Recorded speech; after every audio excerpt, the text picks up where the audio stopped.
안녕하세요. 저는 이제 막 결혼을 앞둔 30대 여성입니다. 저는 결혼을 함으로써 새 삶을 살게 된 사람 중 하나인데요. 그 말은 결혼하기 전에 제 인생이 파란만장했다는 뜻이기도 합니다. 신랑 쪽과 문제가 생겨서라고 생각하시는 분들이 계실 수 있어요. 그러나 아쉽게도 제 문제는 시댁 쪽이 아닌 친정 쪽에 있네요. 결혼을 앞둔 여성들의 고민을 들어볼 때면 시댁으로부터 겪는 갈등이 주된 이유던데 나쁜 시댁을 만났다면 그 또한 공감이 되는 고민이라 생각합니다. 그러나 저는 말씀드렸다시피 시댁이 아니라 친정이에요. 태어나자마자 성장 과정을 함께한 가족한테서 받는 갈등은 제 평생을 좌지우지할 만큼 큰 문제거리지 않나 싶습니다. 제 인생이야말로 정말 드라마 같다고 얘기할 수 있지 않나 싶어요. 영화 속에서나 만들어낼 법한 시나리오라고 생각했던 일이 제게 실제로 일어났다는 겁니다. 지금부터 들려드릴 제 사연이 전부 거짓 같겠지만 놀랍게도 실화라는 걸 염두하면서 감상해 주시길 바랄게요. 저는 대학에 입학을 했을 당시에도 학교와 집이 가까웠기 때문에 독립을 하지 않았던 사람입니다. 독립의 필요성을 못 느끼기도 했어요. 그래서 저의 가족, 부모님과 친언니와 함께 한 집에 살았죠. 친언니는 저와 5살 차이였는데 남들이 자매라면 되게 많이 싸우겠다고 사이 안 좋지 않냐고 묻는데 맞습니다. 저희 집도 다른 자매들처럼 많이 다투는 사이였어요. 주로 친언니가 저한테 시비를 걸어오는 터라 저도 참지 않고 덤비는 쪽으로 늘 다툼이 발생했죠. 생각해보면 한 번도 친언니와 싸우지 않은 날이 없던 것 같아요. 제 머리가 최대한 기억하는 과거가 유치원 때인데 언뜻 생각하는 그때의 잔상도 저는 항상 친언니한테 늘 미움을 받는 동생이었거든요. 자라나면서 저도 머리가 커지니까 그 괴롭힘의 기억은 선명하리만큼 깊게 남았고 당시 저와 친언니는 걷잡을 수 없을 만큼 감정의 골이 깊어져 버렸죠. 어디서부터 어떻게 화해를 하고 풀어나가야 될지 생각조차 할 수 없는 관계였습니다. 그건 저희를 보는 부모님도 마찬가지였어요. 저 또한 친언니와 잘해보고 싶은 생각이 없었습니다. 한 번도 친언니와 좋았던 추억이 없기 때문이었는지도 모르겠네요. 지금 생각해도 친언니는 저에게 있어 제일 가는 영악한 사람일 뿐 그리움이나 아쉬움 따위 없습니다. 친언니는 항상 저를 이유 없이 때리고 욕을 했는데요. 한 번은 부모님이 그걸 크게 혼낸 적이 있었습니다. 아마 제 기억으로 초등학교 저학년 때였던 걸로 압니다. 그때 제가 들은 친언니의 말은 언니가 저를 왜 미워하는지 알게 된 충격적인 진실이었다고 할 수 있겠네요. 내가 동생 필요 없다고 했는데 엄마 아빠가 마음대로 낳았잖아. 나는 동생 싫다고. 지금이라도 내다 버리고 싶어. 나중에 우리가 크면 다은이만 좋아하고 나는 거들떠도 안 볼 거잖아. 그래서 지금도 나만 혼내고 있는 거 아니야? 그런 거 아니래도 엄마 아빠는 너랑 다은이 똑같이 좋아해. 근데 네가 자꾸 다은이 못 살게 구니까 엄마 아빠가 너를 혼내는 거야. 네가 언니로서 다은이를 잘 챙겨야지. 싫어. 내가 왜? 나는 다은이 평생 동생으로 인정 안 할 거야. 내 입장에선 다은이가 주어온 년이야. 앞으로 무슨 일이 생기든 나한테 다은이는 주어온 동생일 뿐이라고. 그날 친언니가 아빠한테 굉장히 많이 혼이 났는데요. 친언니의 모진 말은 저를 기죽게 만들기 충분했습니다. 그 이후로 부모님한테 혼날 때마다 친언니는 저를 찾아와서 보복했어요. 저 때문에 부모님이 자기를 미워한다고 매일 눈앞에서 사라지라는 말과 함께 꼭 같이 겸하는 욕이 바로 주어온 년이라는 거였습니다. 처음에는 그 말에 기가 죽어서 친언니한테 욕만 들으면 울기 바빴거든요. 그걸 부모님께 그대로 일러바쳐 친언니가 부모님한테 자꾸 혼나도록 만드는 게 저한테는 친언니를 대적할 수 있는 최선의 수단이었습니다. 그럼에도 친언니는 저한테 계속 그런 기분 나쁜 말을 하더라고요. 어쩔 때는 부모님한테서 용돈을 똑같이 받으면 친언니가 뒤에서 몰래 제 돈을 뺏기도 했습니다. 언니 나이가 많아지다 보니까 더는 부모님한테 일러 바치는 게 언니한테 위협이 되지 않더군요. 나날이 더 겁 없어지던 친언니는 부모님한테 악까지 지르면서 정말 무슨 짓이라도 벌일 사람처럼 무섭게 변해갔어요. 부모님도 점차 나이가 들어가다 보니까 친언니를 나무라는 방향보다 회유시키는 방법으로 부드럽게 대하려 노력했습니다. 그러나 부모님의 꾸지람이 그치는 건 친언니를 더 날고 뛰게 만드는 길과도 같았는데요.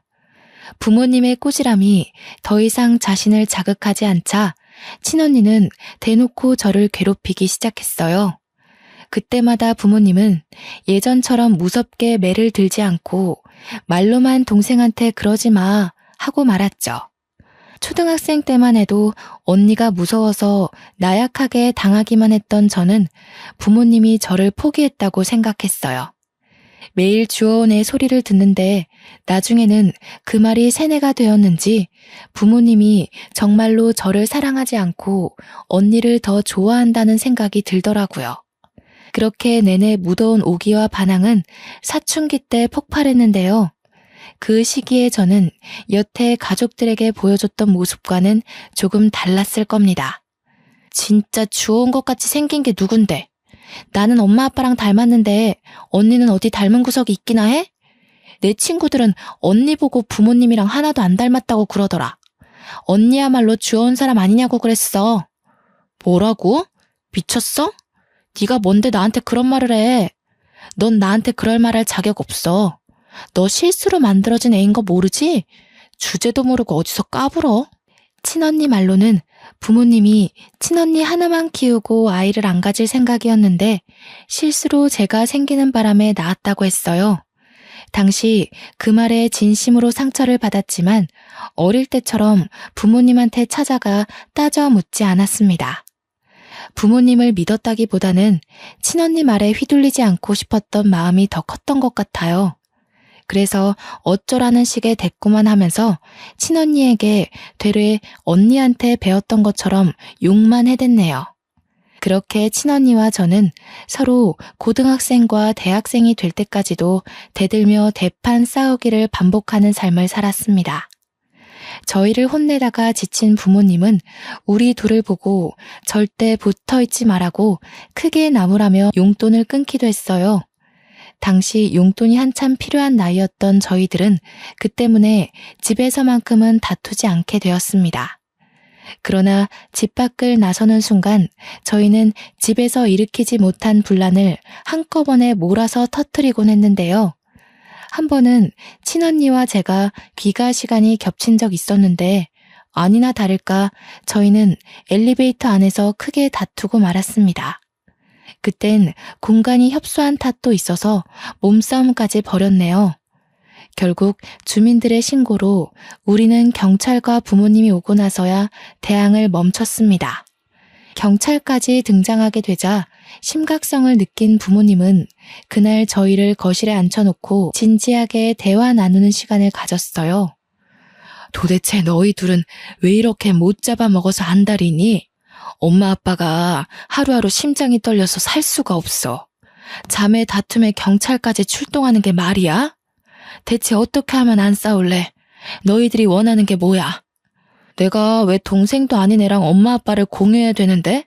싫은 건 싫은 거야. 방법 같은 거 없어. 내 눈에서 김다은이 없어지지 않는 이상 계속 이렇게 지낼 거야. 난 이런 주워온 애랑 가족하기 싫거든. 다미야, 너 왜 자꾸 동생한테 그런 소리를 하는 거야? 다은이가 어디 주워온 애라는 거니? 자꾸 그런 못된 소리 하면 너희 둘 다 집에서 완전 쫓아낼 수도 있어. 그러니까 내가 동생 필요 없다고 진작 얘기했었잖아. 차라리 쫓아내. 그럼 김다운도 이 집에서 나가게 되는 거잖아. 난 절대 얘 동생으로 인정할 수 없으니까 엄마 아빠가 얘 버리든 내쫓든 뭐든 해. 김다미, 입 안 다물어? 가족인데 싫고 좋고가 어딨어. 한 지붕 아래 살면서 서로 포용하고 보듬어줘야지. 엄마 아빠가 너한테 못해준 거 있어? 대체 왜 이렇게 못된 생각을 하는 거냐? 꼴도 보기 싫으니까 방에 들어가.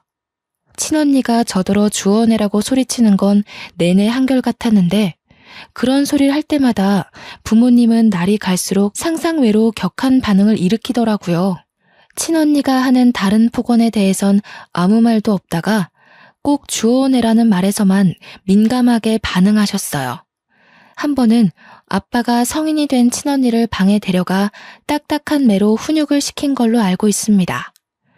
언니가 저를 때렸을 때도 그런 훈육은 없었는데 명절 때 친척들 앞에서 언니가 저한테 또 주워내라고 욕하는 바람에 혼났던 걸로 기억해요. 그 이후로 친언니가 아빠한테 과하게 혼났는지 저는 언니와 말 한마디 안 섞는 사이로 변질이 되었습니다. 그렇게 친언니가 대학을 졸업하고 취업을 위해 독립을 한 후에야 저희 집안에 평화가 찾아왔죠. 그 당시 부모님은 제 마음을 많이 들여다봐 주셨어요. 솔직히 저는 매번 친언니만 훈육하고 친언니만 보듬어줘서 저한테는 관심이 없으신 줄 알았거든요. 그런데 친언니가 없으니까 저한테 무한한 사랑을 베풀어 주시더라고요. 담이 말은 신경 쓰지 말거라. 엄마 아빠가 너를 주워왔을 리 없잖니. 혹시라도 언니가 한 말을 내내 담아두고 있다면 엄마가 직접 확인시켜 줄 수도 있어. 엄마 아빠는 너랑 담이랑 정말 똑같이 사랑해. 누구 하나 덜 해주고 잘해주고 그런 적 없어. 그런데 담이가 우리 다은이 태어나는 바람에 서운한 게 많았나 봐. 다은이가 언니 마음 이해해 줄 수 있지? 참, 혹시 담이가 우리 몰래 너한테 뭘 더 얘기한 건 없었니? 그냥 엄마 아빠는 언니를 더 좋아하고 나는 실수로 생긴 애라서 어쩔 수 없이 키우는 거라고 했어. 그래서 나는 엄마 아빠가 당연히 언니를 더 좋아하는 줄 알았는데. 어머나 세상에, 담이가 그런 말까지 했니? 아휴, 여보, 우리 첫째를 어쩌면 좋아. 담이가 왜 그렇게 심술을 부릴까? 우리가 담이한테 얼마나 많은 노력을 했는데. 친언니가 있을 때는 부모님의 심정이 어떤지 솔직히 생각해 볼 겨를조차 없었습니다. 그런데 친언니 없는 집안에서 부모님의 민낯은 그 어느 때보다 허약하고 언니에 대한 두려움을 가지고 있더라고요. 처음엔 친언니의 폭주족 같은 질주 본능이 무서워서 그렇게 친언니 걱정을 하는 건 줄 알았습니다. 저도 언니를 맞서 싸우고 대들긴 했지만 친언니가 무섭긴 했거든요. 그래서 부모님이 언니 걱정하는 걸 저는 그냥 시원찮게 넘겨버렸어요. 또 괜히 저까지 부모님께 걱정을 얹어주고 싶지 않아서 뭐든 더 혼자 해내려고 했었습니다. 그렇게 조용한 가정이 유지되던 어느 날 친언니는 명절 때도 잘 나타나지 않다가 결혼할 남자가 생겼을 때야 얼굴을 비췄는데요. 그때가 제가 대학을 졸업했을 때였어요. 친언니 상견례 때에 부모님이 저더러 오지 않는 게 좋겠다고 해서 저는 일부러 참석하지 않았습니다. 친언니와 고등학교 이후로 만난 적이 없어서 다툼은 따로 없었지만 남자를 데리고 오랜만에 나타난 언니가 저에겐 인사도 안 하는 걸 보고 아직도 나한테 남은 앙금이 그대로구나 싶어 저도 굳이 상견례에 따라가고 싶지 않더라고요. 친언니 결혼식에만 눈에 안 띄게 참석했고 언니한테 축하 인사도 안 하고 나왔습니다. 이후 저는 취업에 성공해서 친정을 나오게 되었는데요. 직장 가까운 곳으로 독립을 하기 시작했습니다. 부모님이 친언니가 독립할 때와 달리 저를 알뜰히 살뜰히 챙기는 모습이었어요. 이제 집에 자녀들이 다 빠지고 없으니 적적하셔서 나를 더 걱정하는 건가 싶은 생각만 들었습니다. 저는 부모님이 마음을 조금이나마 놓았으면 해서 독립하고도 하루에 한 번씩 꼭 인사 전화를 했습니다. 얼마나 좋아하시던지 제가 친구들과 논다고 깜빡 전화를 잊었을 때는 꼬박 문자가 와 있었어요. 당연히 제게 무슨 일이 생긴 줄 알고 넣는 걱정 어린 문자였죠. 부모님은 저와 친언니를 낳고 한순간도 두 발 뻗고 못 주무셨을 텐데 독립하고 나서까지 부담을 주기가 싫더라고요. 그래서 저는 친구들 만나는 날엔 약속을 나가기 전 부모님께 일찍 전화를 드리곤 했습니다. 부모님 말 들어보니까 친언니도 종종 부모님께 연락을 하고 있는 것 같더군요. 아마 제가 결혼하지 않는 이상 저는 친언니 볼 일이 영영 없지 않을까 싶네요. 저는 취업한 지 얼마 되지 않아서 그 사이 결혼을 전제로 만나는 남자친구가 생겼습니다. 남자친구한테는 누나 한 명이 있는데 우연히 만났다가 첫인사를 나누게 된 적이 있거든요. 저보다 키도 크고 저와 달리 스타일도 강해서 솔직히 좀 무섭더라고요. 또 저는 친언니에 대한 트라우마가 있어서 저보다 나이 많은 여자에 대해 기본적으로 두려움이 있었습니다. 그런데 뜻밖의 누나 되는 사람이 제 가슴에 깊숙이 박힌 상처를 바로 깨트려 준 거 있죠. 초면이나 다름없는데도 제게 그렇게 친언니처럼 잘해주는 겁니다. 다은아, 오늘 언니랑 같이 백화점 갈래? 너 이틀 뒤에 생일이라면서 언니가 선물 하나 사줄게. 지나가다가 너한테 정말 잘 어울릴 것 같은 신발 하나 봤거든. 영훈이 이 자식은 네 생일을 임박해서야 알려주는 거 있지?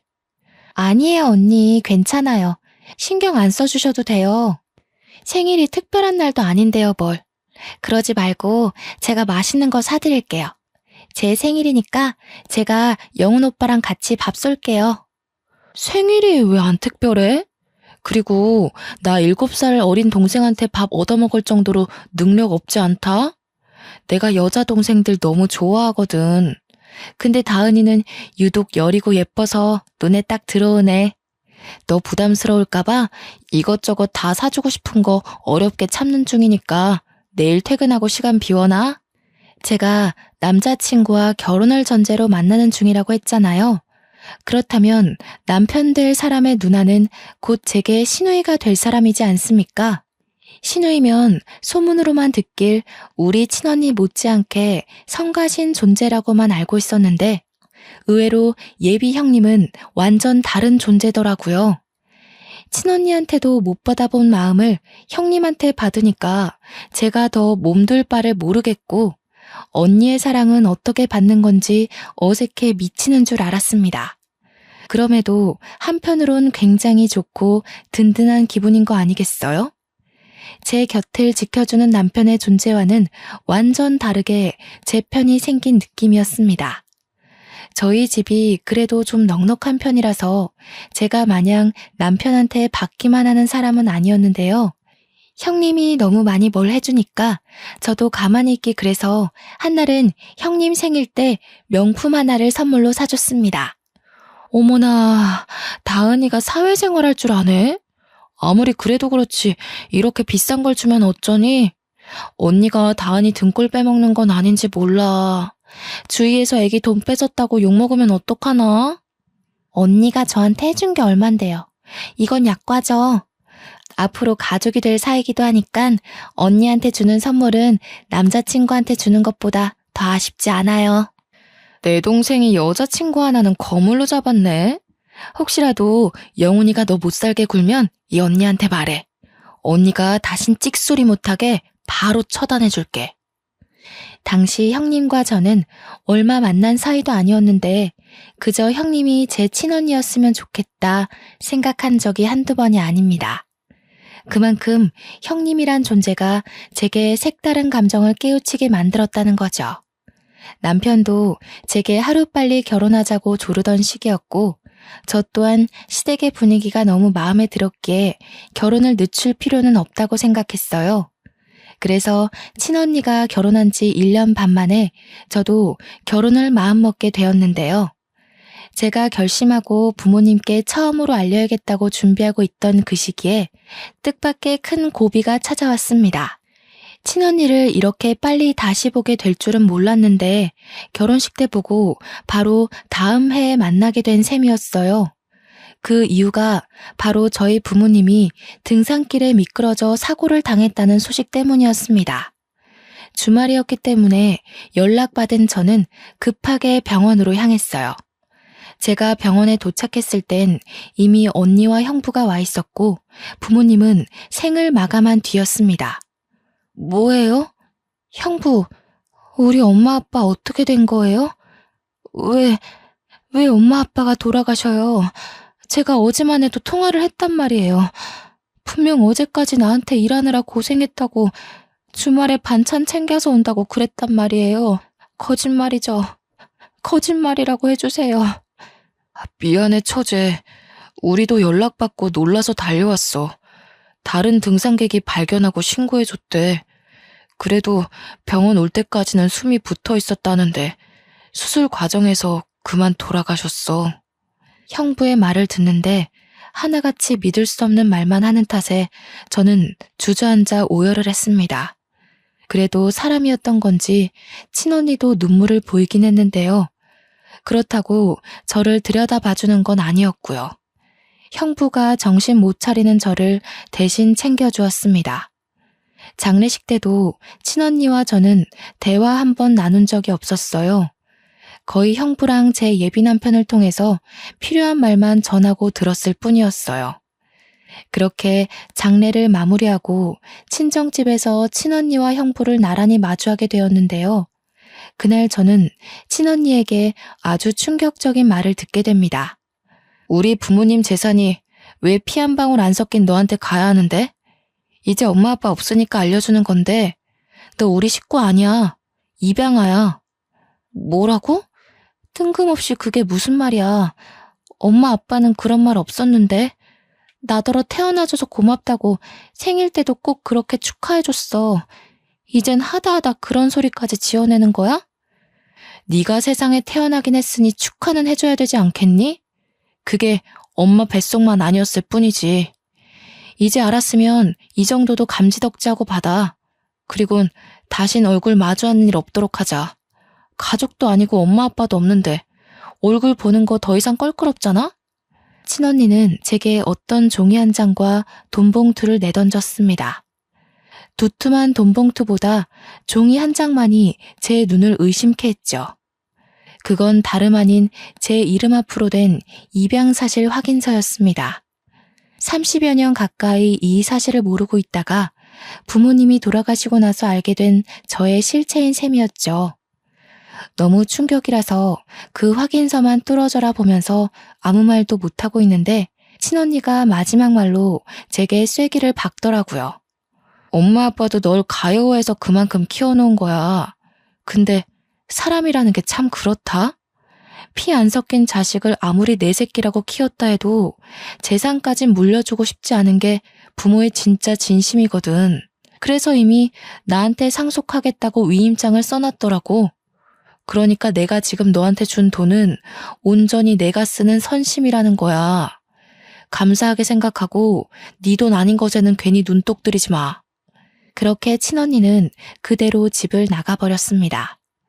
형부는 쭈뼛거리면서 일어나며 저한테 미안하다고 위로를 해줬는데 전혀 들리지 않았어요. 제가 입양하라는 사실이 그저 충격이라 아무런 행동도 취할 수가 없었죠. 그렇게 저는 며칠을 친정집에 고립되어 있었습니다. 남편도 형님도 그 누구의 연락도 받지 않고 울기만 했어요.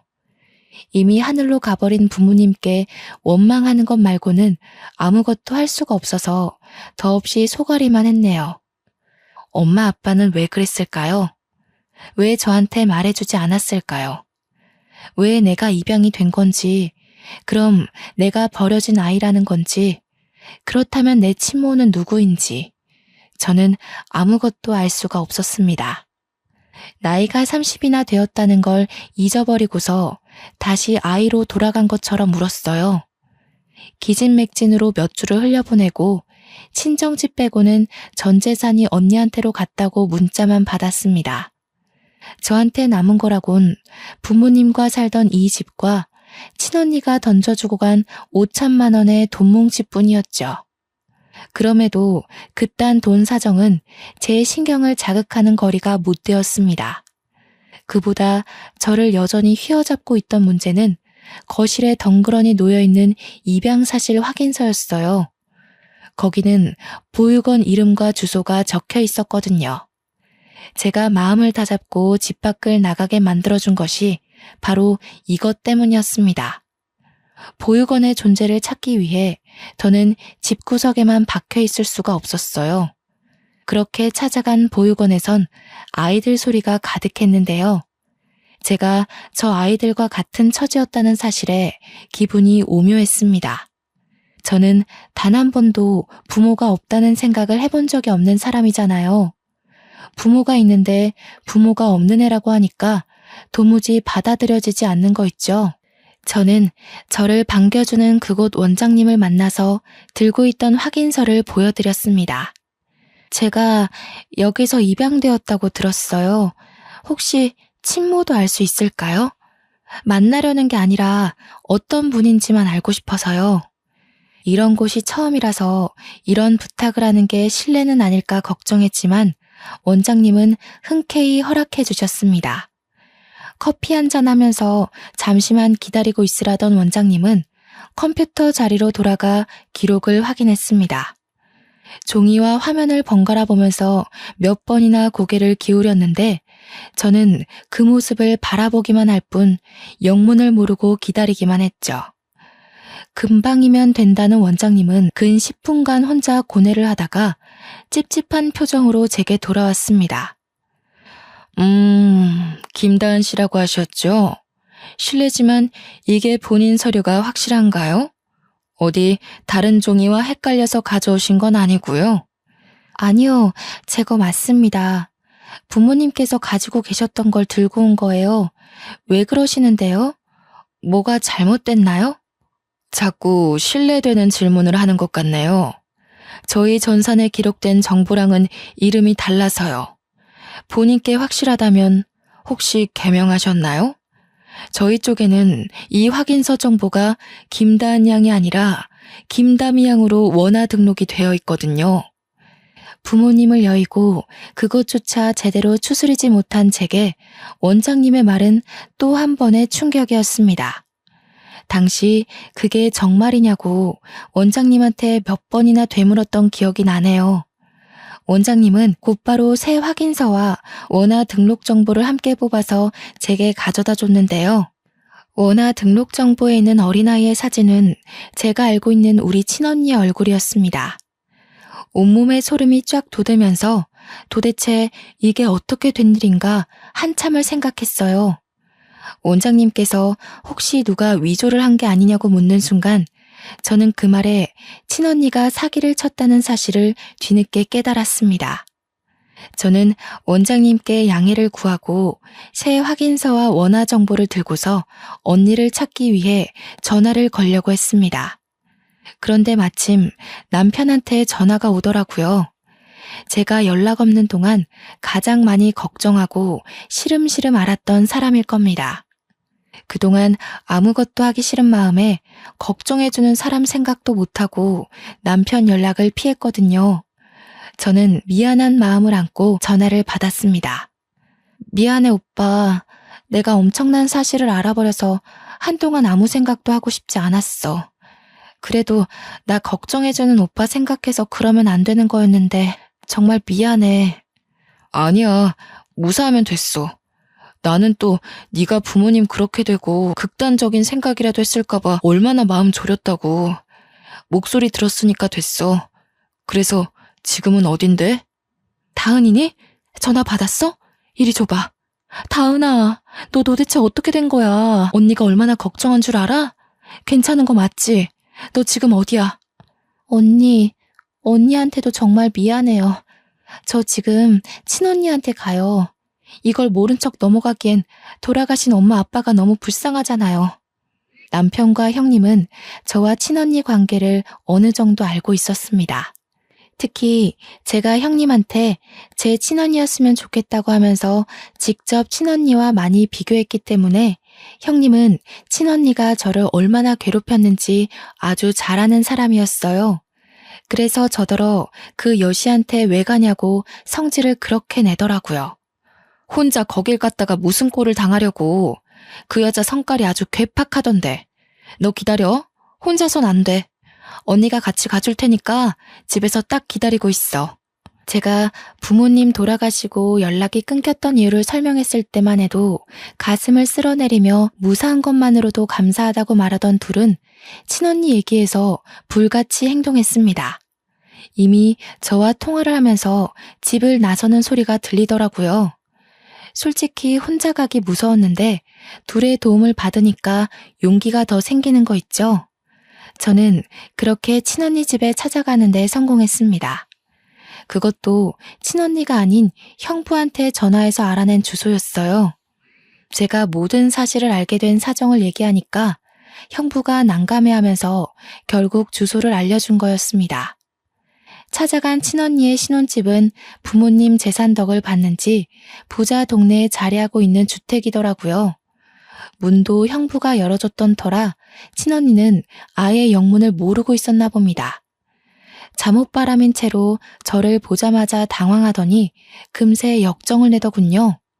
너 뭐야? 네가 여기가 어디라고 찾아와? 내가 다신 내 눈앞에 거슬리지 말랬지. 우리 더는 이렇게 마주할 식구 아니라고 했을 텐데. 설마 재산 못 받은 게 억울해서 온 거니? 내가 너한테 고작 그것만 억울하겠어? 부모님 돈으로 이렇게 좋은 집 얻어 살면서 양심의 가책 한 번도 느낀 적 없니? 내가 진짜 궁금해서 그래. 너 양심은 있긴 해? 지금 너라고 했어? 내가 너보다 5살은 많아. 건방진 게 감히 예의도 모르고. 여보, 당신이 문 열어줬어? 미친 거야? 내가 전현 찾아오면 상종도 하지 말고 경찰에 신고하랬잖아. 다은이가 다 알고 왔대. 내가 이럴 줄 알았어. 그러니까 솔직하게 밝히자고 했지. 작은 일도 아니고 어떻게 손바닥으로 하늘을 가리겠어. 형부는 이미 자포자기 상태였고 친언니는 그런 형부를 밀치며 무작정 저한테 다가오더니 제 어깨를 확 밀어버렸습니다. 뒤로 넘어지려는 걸 남편이 붙잡아주는 덕에 다치진 않았네요. 그때 저 대신 나서서 친언니를 사정없이 밀어버린 사람은 다름 아닌 형님이었습니다. 이 우라질년이 어디에 그 더러운 손을 대? 네가 그동안 우리 다은이 괴롭힌 주원년이니? 어쩜 생긴 것도 사돈 어른이랑 이렇게 딴판인지 몰라. 사돈 어른 사진만 봐도 우리 다은이가 아니라 너 같은 게 주원 자식이라는 거 세상 사람들이 다 알겠더라. 친언니보다 형님이 2살은 더 많았는데 형님도 친언니 못지않게 한 성깔 한다고 남편으로부터 듣기만 했거든요. 당연히 저는 그런 무서운 형님의 모습을 아직 본 적은 없습니다. 제겐 늘 다정하고 털털하기만 한 사람이었으니까요. 뭐야 이 여자는? 김다은, 아주 꼴값을 떤다. 왜? 혼자로 안 될 것 같으니까 지원군이라도 끼고 온 거니? 네가 여기서 뭘 더 할 수 있을 것 같은데? 안간힘을 써봤자 결국 네가 얻을 수 있는 건 아무것도 없어. 어처구니가 없네. 태생부터 거짓투성이라 그런지 생각하는 꼬락서니 마저 저렴하기 짝이 없구나. 너 같은 것들 때문에 착하고 선한 아이들이 고아라는 이유로 오해를 받는 거야. 뭐라고? 아까부터 이 여자는 누군데 남의 일에 끼어들어서 간섭이야. 김다은이 돈 주고 깽판 좀 쳐달라 부탁하던가요? 할 일 없으세요? 그래, 나 할 일이 너무 없어서 내 동생 지키는데 아주 혈안이 된 사람이다.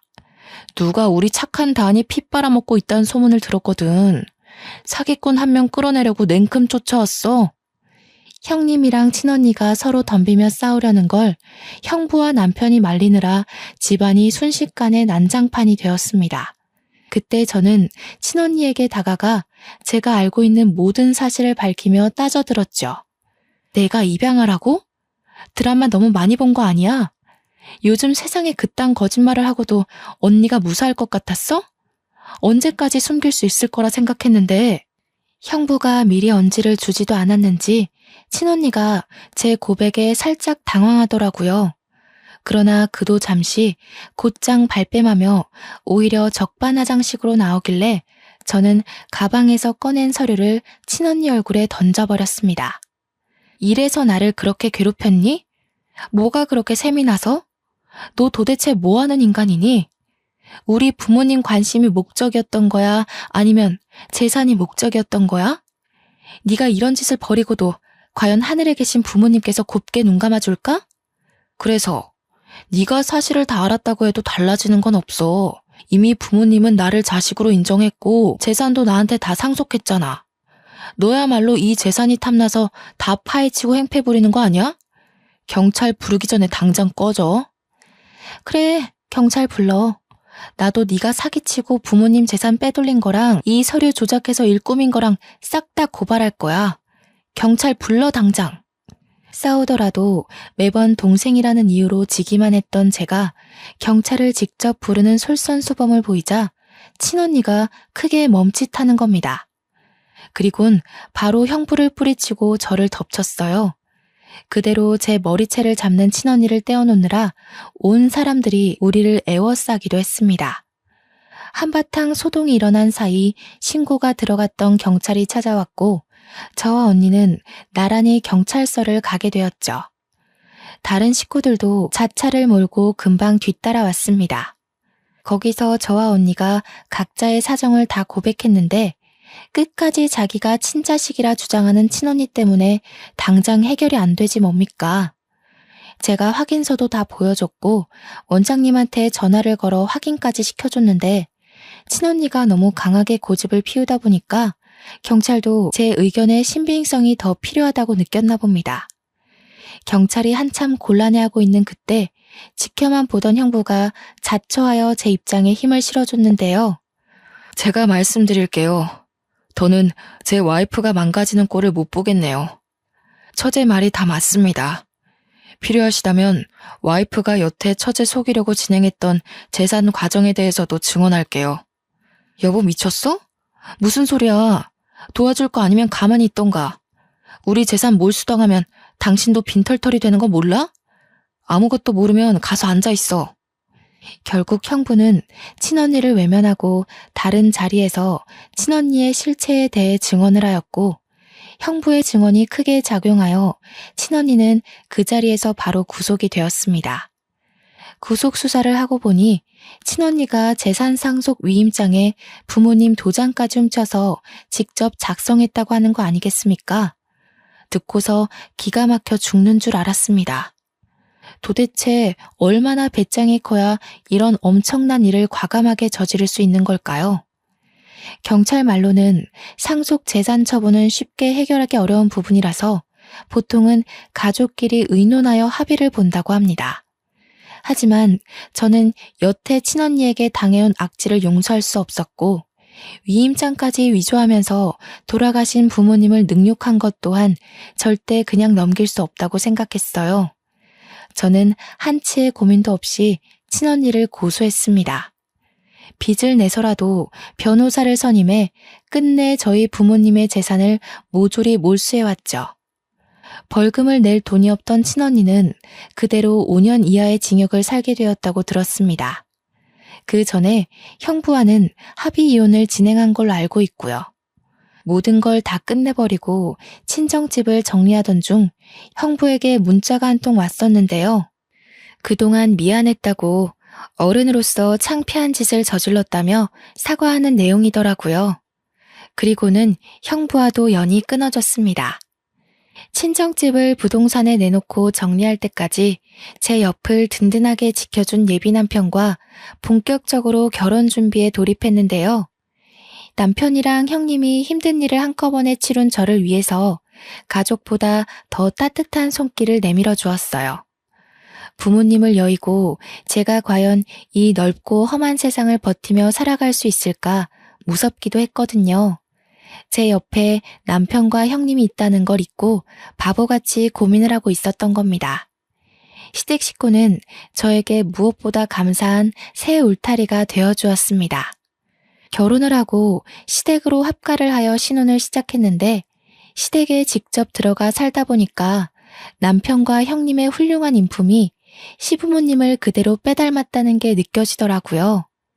시부모님께서도 저의 사정을 아시고 얼마나 딸처럼 아껴주는지 모릅니다. 그래도 명색에 제가 며느리인데 집안일에 손도 못 대게 하는 거 아니겠습니까? 어머님, 그건 제가 들게요. 어머님 허리 안 좋다고 들었어요. 화분 무게도 보통이 아닌데 그걸 어떻게 혼자 들려고 그러세요. 제가 해드릴게요. 아유, 됐다, 아가. 손도 조그만해서는 내가 아무리 허리가 아파도 너보다는 힘이 많다. 정 몸이 쑤시면 가서 분무기에 물 좀 받아다 주겠니? 어디 시어머니뿐만이었겠어요? 형님마저도 선뜻 나서서 조그만한 아기가 무슨 일을 하냐면서 못하게 하거든요. 아버님은 원래부터 제게 이래라 저래라 안 하시던 분이라 그저 이런 분위기를 당연하게 지켜만 보시는 거 아니겠습니까? 저더러 그냥 소파에 앉아 있어도 된대요. 시무랑 형님이 주방에서 식사를 차리는데 며느리인 제가 거실에 앉아 있는 거 이상한 그림이잖아요. 그런데 시댁 식구 전부가 저더러 그러라고 한다니까요. 물론 너무 과분한 애정이라 하루하루 행복하지만 저 또한 시댁에게 도움이 되는 구성원이고 싶단 말입니다. 그래서 최근 찾은 방법이 묻지 않고 알아서 집안일에 손을 대는 것이었어요. 현재 눈치껏 며느리 노릇 중에 있습니다. 형제를 잃고 부모님을 잃고 세상에 홀로 남은 저를 기꺼이 품어준 시댁 식구들이 얼마나 감사한 존재입니까? 하늘에 계신 부모님께서 늘 그렇듯 제 걱정을 많이 했을 텐데 아마 시댁 식구들의 심성을 알고 이제 그만 안심하고 있지 않을까 싶습니다. 한편으론 부모님께 죄송하기도 하네요. 저한테는 친언니가 무척 미운 존재였으나 부모님께는 그래도 아픈 손가락 같은 자식이었을 거 아닙니까? 친언니가 감옥살이를 하게 된 것에 대해 마음이 무거울 수도 있겠다는 생각이 들기도 했습니다. 그 생각만 하면 저 또한 마음이 좋지 않은데 그럴 때마다 제가 무척 사랑하는 남편이 제 기분을 눈치채고 말없이 안아주더라고요. 그러면서 내 잘못 아니라고 자꾸 괴로워하면 자기가 장인어른 장모님 볼낯이 없다면서 저를 달래줍니다. 아마 남편이 있었기에 뭉그러진 제 마음이 금세 활기를 되찾지 않았나 싶어요. 지금은 너무 행복하게 아이 준비를 하고 있거든요. 하고 있던 일도 잠시 휴직 들어갔습니다. 올해 안으로 아이를 계획 중인데 얼른 좋은 소식이 왔으면 좋겠네요. 아이가 태어나면 또 다른 기쁨 속에서 하루하루 살게 되겠죠. 그날이 너무 기다려집니다. 어쩌다 생길 수 있는 기상천외한 일이 왜 하필 제 삶에 찾아왔는지 모르겠습니다. 솔직히 많이 힘들었고 모든 게 무너져 내리는 듯한 느낌에 제 인생을 많이 탓했었거든요. 그러나 긴 인생살이에 추운 겨울만 있는 건 아니라고 겨울이 끝나면 반드시 다가올 봄날이 있다는 걸 깜빡 잊고 있었습니다. 그간의 겨울이 너무 춥고 길었던 탓이겠죠. 그래도 이제는 인생에 봄, 여름, 가을, 겨울이 있다는 걸 알아버려서 춥고 시린 겨울을 또다시 마주하게 될 거라는 각오를 당연하게 생각하고 있습니다. 겨울이 당연하다면 봄이 오는 것 또한 당연지사가 아니겠어요? 그러니까 모두들 내 인생의 겨울이 길고 막막하게 느껴질지라도 그만큼 따스한 봄날에 차츰 다가가고 있다는 사실을 꼭 기억하셨으면 좋겠습니다. 이 세상에 풍파만 가득한 삶은 없거든요. 하고 싶은 말이 많아서 이 글을 과연 하루 안에 끝마칠 수 있을까 걱정했는데 나름 글을 잘 정리했더니 마지막 인사까지 적당한 분량으로 마칠 수 있을 것 같습니다. 사연을 작성하는 동안 또다시 떠올린 과거는 아직도 마음이 아릴 만큼 선명한 아픔이지만 이 기회가 저한텐 너무 뜻깊은 시간이었어요. 앞으로 저는 강한 엄마가 되기 위해 계속해서 이 상처를 극복해 나갈 것입니다. 우리 모두 굳센 사람이 됩시다. 지금까지 제 이야기 들어주셔서 너무 감사드립니다.